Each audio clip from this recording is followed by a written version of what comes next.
அனைவருக்கும் வணக்கம். இன்று நாம் பார்க்க இருப்பது மாசி மாதத்தினுடைய கிருஷ்ணபக்ஷ ஏகாதசி ஷட்டிலா ஏகாதசி என்பதாகும். இந்த ஷட்டிலா ஏகாதசி என்றால் ஷட் என்றால் 6, திலம் என்றால் எல். 6 வகையான எல்லை இந்த ஏகாதசியில் சம்பந்தப்படுத்தி கூறியிருக்கிறார்கள். என்ன செய்ய வேண்டும் என்றால், எல் கலந்த நீரில் குளிக்க வேண்டும். எல் பொடியை உபயோகித்து உடம்பை தேய்த்து ஸ்நானம் செய்ய வேண்டும். எல் போட்டு ஹோமம் செய்யலாம். எல் அன்னம் அல்லது எல் உருண்டை வெல்லம் கலந்து நாளை துவாதசியின் போது சேர்த்து கொள்ளலாம்.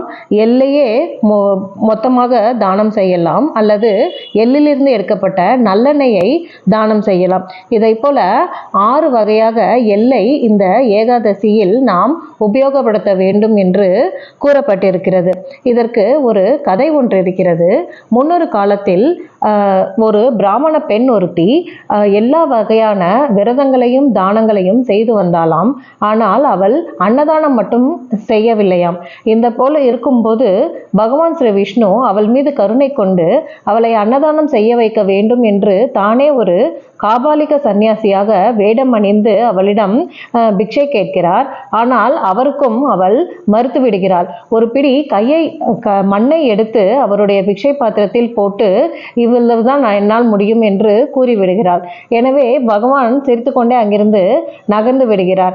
அவள் இறந்த பிறகு அவளுக்கு ஒரு மிகச்சிறந்த மாளிகை ஒன்று சொர்க்கலோகத்தில் கிடைக்கிறது.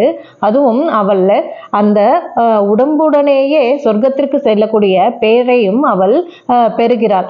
ஆனால் அந்த மாளிகையில் அவளுக்கு உண்பதற்குரிய தானியங்களோ பழங்களோ காய்களோ எதுவுமே கிடைக்கவில்லை. இதை கண்டு அவள் மிகவும் வருத்தம் அடைகிறாள். நான் இவ்வளவு தானங்கள் செய்தும் இவ்வளவு விரதங்கள் செய்தும் எனக்கு பசிக்கு உண்பதற்கு இங்கு எதுவுமே இல்லையே என்று அவள் கவலை அடைகிறாள். அப்பொழுது அந்த காபாலிக சந்நியாச வேடத்திலேயே பகவான் விஷ்ணு அவளுக்கு காட்சி தந்து, நீ பூதானம் செய்தாய், அதனால் உனக்கு இந்த மாளிகை வழங்கப்பட்டது. நீ விரதங்கள் எல்லாம் மேற்கொண்டாய், ஸ்லோகங்கள் எல்லாம் சொன்னாய், மற்ற தானங்கள் எல்லாம் செய்தாய், அதனால் உனக்கு உடம்புடனேயே சொர்க்கத்திற்கு வரக்கூடிய ஒரு நல் வாய்ப்பு கிடைத்தது. ஆனால் நீ அன்னதானம் மட்டும் செய்யாததால் உனக்கு இங்கு உண்பதற்கு எதுவும் கிடைக்கவில்லை என்று விளக்கம் அளித்தாராம். நானே உன்னை அன்னதானம் செய்ய வைக்க வேண்டும் என்று முயற்சி செய்தேன், ஆனால் நீ மறுத்துவிட்டாய், அதனால் உனக்கு இந்த தண்டனை இங்கு தரப்படுகிறது என்று கூறினாராம். அதை கேட்டு மனம் வருத்தமுற்றாவல், இனி நான் இந்த தவறை செய்ய மாட்டேன், இதிலிருந்து வெளிவர எனக்கு ஒரு வழி கூறுங்கள் என்று மன்றாடுகிறாள். அப்பொழுது இறைவன் கூறுகிறார், இங்கு சில அப்சர ஸ்திரீகள் உடலுடனேயே சொர்க்கத்திற்கு வந்த உன்னை காண்பதற்கு வருவார்கள்.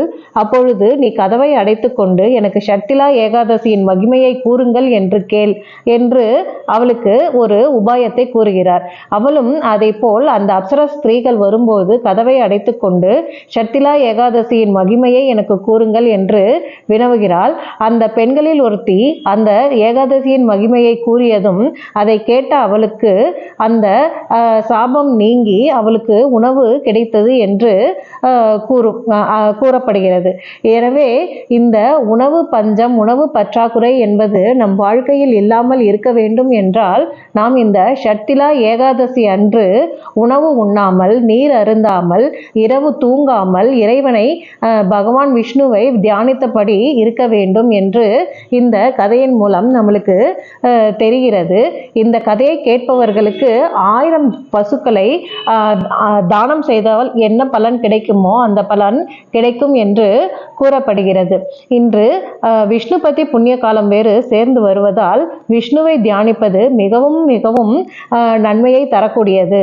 விஷ்ணுபதி புண்ணிய காலம் என்பது வருடத்தில் உள்ள வைகாசி, ஆவணி, கார்த்திகை, மாசி ஆகிய 4 மாதங்களினுடைய முதல் நாட்கள் விஷ்ணுபதி புண்ணிய காலம் என்று கூறப்படுகிறது. இந்த நாட்களில் விஷ்ணுவை நாம் ஸ்மரணம் செய்தால், அவருக்கு பூஜைகள் செய்தால், அவருடைய தரிசனம் நம்மளுக்கு கிடைத்தால் மிக மிக சிறந்த நற்பலன்கள் ஏற்படும் என்பது ஐதீகம். எனவே விஷ்ணுபதி புண்ணிய காலமும் ஷட்டிலா ஏகாதசியும் இணைந்து வரும் இன்று நாம் பகவான் விஷ்ணுவை ஆராதித்து அவருடைய சகஸ்ர நாமங்களை பாராயணம் செய்து மிக பல நல்ல பலன்களை அடைவோமாக. ஜெய் ஸ்ரீராம்.